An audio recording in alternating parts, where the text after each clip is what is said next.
नमस्कार। आकाशवाणी जयपुर अजमेर से प्रस्तुत हैं प्रादेशिक समाचार।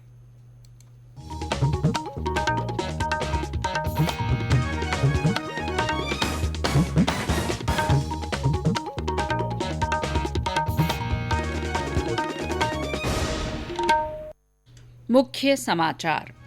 प्रधानमंत्री नरेंद्र मोदी ने कहा, देश में हर साल भगवान बिरसा मुंडा की जयंती जनजातीय गौरव दिवस के रूप में मनाई जाएगी।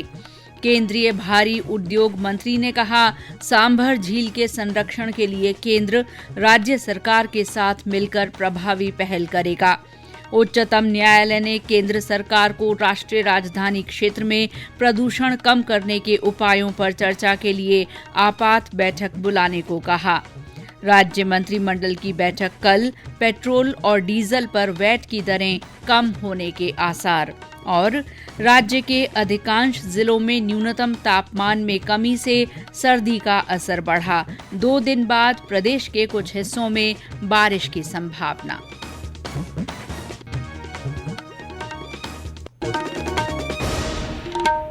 समाचारों के साथ मैं शीला चावला। देश ने कोविड टीकाकरण अभियान के अंतर्गत 111 करोड़ से ज्यादा टीके लगाकर इतिहास रच दिया है। इस महत्वपूर्ण काम में योगदान देने वाले चिकित्सकों, नर्सों और अन्य स्वास्थ्य कर्मियों का आकाशवाणी अभिनंदन करता है। इसके साथ ही हम आपको सतर्क भी करना चाहते हैं कि कोविड संक्रमण अभी खत्म नहीं हुआ है। इसीलिए आप सबसे हमारी अपील है कि जल्दी ही दोनों टीके लगवाएं और अन्य लोगों को भी टीके लगवाने के लिए प्रेरित करें। त्योहारों के समय इन 3 आसान उपायों का पालन अवश्य करें। मास्क लगाएं, 2 गज की सुरक्षित दूरी बनाए रखें, हाथ और चेहरा साफ रखें। कोविड से संबंधित किसी भी जानकारी और मार्गदर्शन के लिए राष्ट्रीय हेल्पलाइन नंबर 1075 पर संपर्क करें। और अब समाचार विस्तार से। प्रधानमंत्री नरेंद्र मोदी ने कहा है कि देश में हर साल भगवान बिरसा मुंडा की जयंती जनजातीय गौरव दिवस के रूप में मनाई जाएगी। प्रधानमंत्री आज जनजातीय गौरव दिवस के मौके पर भोपाल में आयोजित जनजातीय महासम्मेलन को संबोधित कर रहे थे। उन्होंने कहा कि देश में आज पहला जनजातीय गौरव दिवस मनाया जा रहा है और जनजातीय समुदाय का सम्मान किया जा रहा है। आजादी के बाद देश में पहली बार इतने बड़े पैमाने पर पूरे देश के जनजातीय समाज की कला, संस्कृति, स्वतंत्रता आंदोलन और राष्ट्र निर्माण में उनके योगदान को गौरव के साथ याद किया जा रहा है, उन्हें सम्मान दिया जा रहा है। प्रधानमंत्री ने आज भोपाल में पुनर्विकसित रानी कमलापति रेलवे स्टेशन का भी उद्घाटन किया। इस अवसर पर उन्होंने कहा कि इस स्टेशन में हर आधुनिक सुविधा उपलब्ध करवाई जा रही है। इससे पहले श्री मोदी ने आज रांची के पुराने जेल परिसर में भगवान बिरसा मुंडा स्वतंत्रता सेनानी संग्रहालय सह स्मृति उद्यान का वीडियो कॉन्फ्रेंसिंग के माध्यम से उद्घाटन किया। प्रधानमंत्री ने आज संसद भवन परिसर में भगवान बिरसा मुंडा की प्रतिमा पर पुष्पांजलि अर्पित की। प्रदेश में भी जनजातीय गौरव दिवस पर कई कार्यक्रम हो रहे हैं। जयपुर में आयोजित कार्यक्रम में राज्यपाल कलराज मिश्र ने कहा कि जनजातीय समाज को सामाजिक, आर्थिक और शैक्षणिक रूप से सक्षम बनाते हुए राष्ट्र की मुख्य धारा में शामिल होने के ज्यादा से ज्यादा अवसर मिलने चाहिए। उदयपुर के माणिक्यलाल वर्मा आदिम जाति शोध एवं प्रशिक्षण संस्थान की ओर से आदिवासी स्वतंत्रता सेनानियों के योगदान पर संगोष्ठी आयोजित की गई। केंद्र सरकार के प्रादेशिक लोक संपर्क ब्यूरो की ओर से भी विभिन्न जिलों में कार्यक्रम हुए। क्षेत्रीय लोक संपर्क ब्यूरो सिरोही द्वारा सुमेरपुर में इस मौके पर निबंध और पेंटिंग प्रतियोगिता का आयोजन किया गया। अजमेर इकाई द्वारा इस मौके पर जागरूकता कार्यक्रम और मौखिक प्रश्नोत्तरी प्रतियोगिता आयोजित की गई। डूंगरपुर जिले में भी बिरसा मुंडा जयंती के उपलक्ष्य में विभिन्न कार्यक्रमों का आयोजन किया गया। कई जगह धर्म सभाएं रखी गईं। इस मौके पर भारतीय जनता पार्टी की ओर से प्रदेश मुख्यालय पर कार्यक्रम आयोजित किया गया। कार्यक्रम में केंद्रीय भारी उद्योग मंत्री महेंद्र नाथ पांडे ने कहा कि स्वतंत्रता संग्राम में देश के जनजातीय समाज का महत्वपूर्ण योगदान रहा है। केंद्रीय भारी उद्योग मंत्री डॉक्टर महेंद्र नाथ पांडे ने कहा है कि सांभर झील में अतिक्रमण को हटाने और उसके संरक्षण के लिए केंद्र सरकार राज्य सरकार के साथ मिलकर प्रभावी पहल करेगी। वे सांभर सॉल्ट लिमिटेड के प्रधान कार्यालय के नवीनीकृत भवन के उद्घाटन के मौके पर बोल रहे थे। राज्य के 3 दिन के दौरे के तहत जयपुर आए श्री पांडे ने कंपनी के 3 सौर ऊर्जा संयंत्रों का भी उद्घाटन किया। मीडिया से बातचीत में श्री पांडे ने कोविड से उत्पन्न हुई परिस्थितियों के बाद उद्योगों और अर्थव्यवस्था को गति देने के लिए केंद्र सरकार द्वारा उठाए गए कदमों के बारे में भी बताया। उन्होंने कहा कि सरकार ने 13 क्षेत्रों के लिए 1.5 लाख करोड़ रुपए की 13 परियोजनाएं शुरू की हैं। हमने ऑटो सेक्टर में अहम कदम उठाए हैं। एडवांस केमिस्ट्री सेल इस हिंदुस्तान में नहीं बनता है, दुनिया के कुछ ही देशों में बनता है। उसमें हमने लगभग 18,100 करोड़ रुपए की कंपोनेंट के साथ की प्रक्रियाएं शुरू हो चुकी है। इसी तरह से ऑटो फील्ड में मॉडर्न सेटअप के एडवांस टेक्नोलॉजी के गाड़ियां और उसके कंपोनेंट हिंदुस्तान में बने। ये सारी पहले कैसे भारत की इकोनॉमी आगे बढ़े। जितना प्रोडक्शन इस देश में होगा, देश की कंपनी और विदेश की भी कंपनी इस कंट्री में प्रोडक्शन करेगी तो अपने आप में इकोनॉमी ग्रो करेगी। श्री पांडे ने आज जयपुर में विभिन्न कार्यक्रमों में भाग लिया। उन्होंने राजभवन में राज्यपाल कलराज मिश्र से मुलाकात की। श्री पांडे कल उदयपुर के दौरे पर रहेंगे। उच्चतम न्यायालय ने आज केंद्र सरकार को निर्देश दिया कि वो राष्ट्रीय राजधानी क्षेत्र में प्रदूषण को कम करने के उपायों पर चर्चा के लिए राज्यों और अन्य एजेंसियों की कल आपात बैठक बुलाए। न्यायालय ने कहा कि वो बुधवार को इस मामले पर आगे सुनवाई करेगा।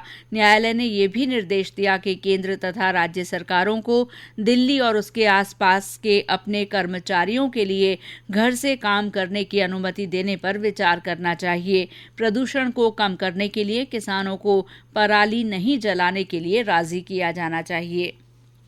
ये समाचार आकाशवाणी जयपुर अजमेर से प्रसारित किए जा रहे हैं। समाचार अभी और भी हैं, लेकिन पहले ये संदेश।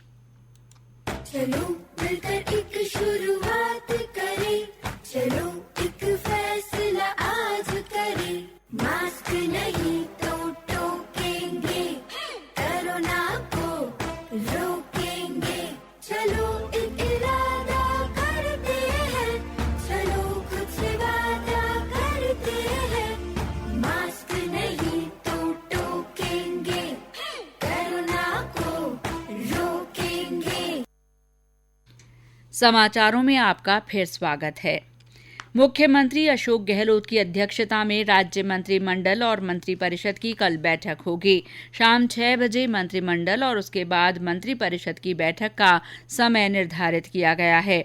इन बैठकों में राज्य में पेट्रोल और डीजल पर वैट कम करने के बारे में महत्वपूर्ण निर्णय हो सकता है। गौरतलब है कि केंद्र सरकार द्वारा पेट्रोल और डीजल पर एक्साइज ड्यूटी घटाने के बाद कई राज्य सरकारों ने वैट की दरों में कटौती की है, लेकिन राजस्थान में इस बारे में अभी कोई निर्णय नहीं हो पाया है। मुख्यमंत्री ने हाल ही में राज्य में भी पेट्रोल और डीजल पर वैट की दरों में कटौती के संकेत दिए हैं। जयपुर में पिछले 3 दिन में 30 कोविड मामले सामने आए हैं, जबकि आज केवल 1 मामला रिपोर्ट हुआ है।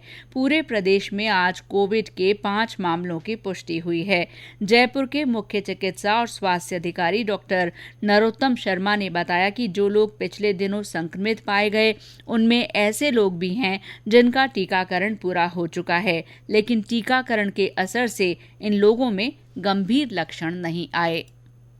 पिछले 3-4 दिनों से जयपुर के अंदर कोरोना के केस बढ़े हैं। एक दिन 10 केस सामने आए, उसके नेक्स्ट डे 8 केस आए, उसके नेक्स्ट में 12 केस आए और आज 1 केस पर आ गए हैं हम। तो अधिकतर लोगों के दोनों डोज वैक्सीन लगी हुई है और यही कारण है कि इनमें किसी के भी गंभीर लक्षण नहीं पाए गए। साधारण बुखार, गले में खराश और जुकाम इनके पाई गई है। इनसे घर पर ही सबका ट्रीटमेंट किया जा रहा है। आज भी हमने स्कूलों से 27 सैंपल इकट्ठे किए हैं। लगातार हमें जगह जाके स्कूलों में, बस स्टैंड पे, रेलवे स्टेशन पर, भीड़ भाड़ वाले इलाकों से सैंपल इकट्ठी कर रहे हैं। इस तरह से ये पूरी एक्टिविटी वगैरह चल रही है और आगे आने दिनों में लगातार चलाई जाएगी।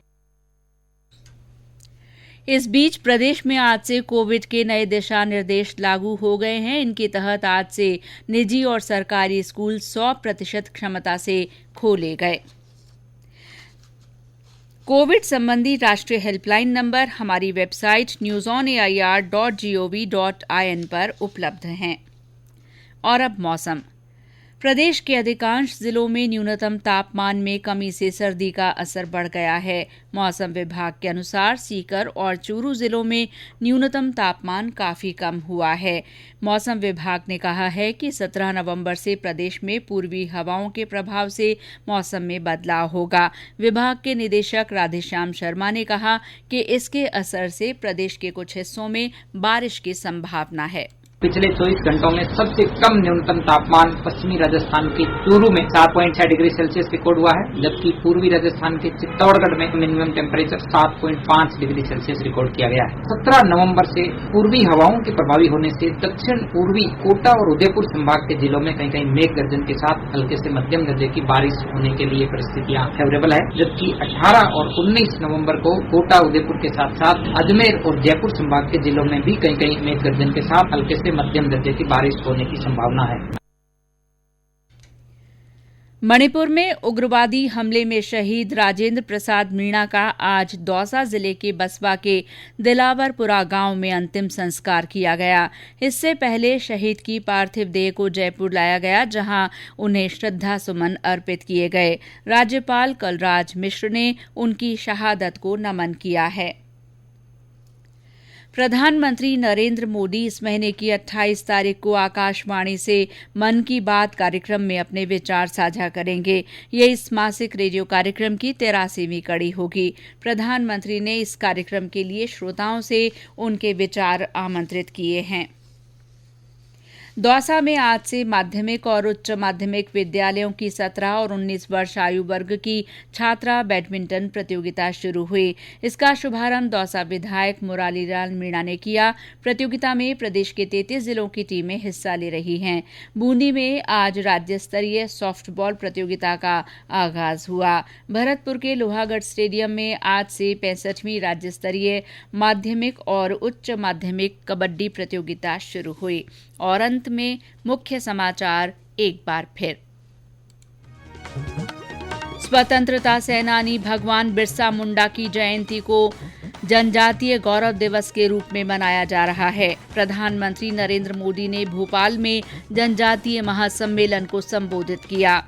केंद्रीय भारी उद्योग मंत्री महेंद्र नाथ पांडे ने कहा है कि केंद्र सांभर झील के संरक्षण के लिए प्रभावी पहल करेगा। उच्चतम न्यायालय ने केंद्र सरकार को राष्ट्रीय राजधानी क्षेत्र में प्रदूषण कम करने के उपायों पर चर्चा के लिए आपात बैठक बुलाने को कहा है। राज्य मंत्रिमंडल की बैठक कल होगी। पेट्रोल और डीजल पर वैट की दरें कम होने के आसार हैं। और प्रदेश के अधिकांश जिलों में न्यूनतम तापमान में कमी से सर्दी का असर बढ़ने लगा है। 2 दिन बाद प्रदेश के कुछ हिस्सों में बारिश की संभावना है। इसी के साथ प्रादेशिक समाचार बुलेटिन समाप्त हुआ।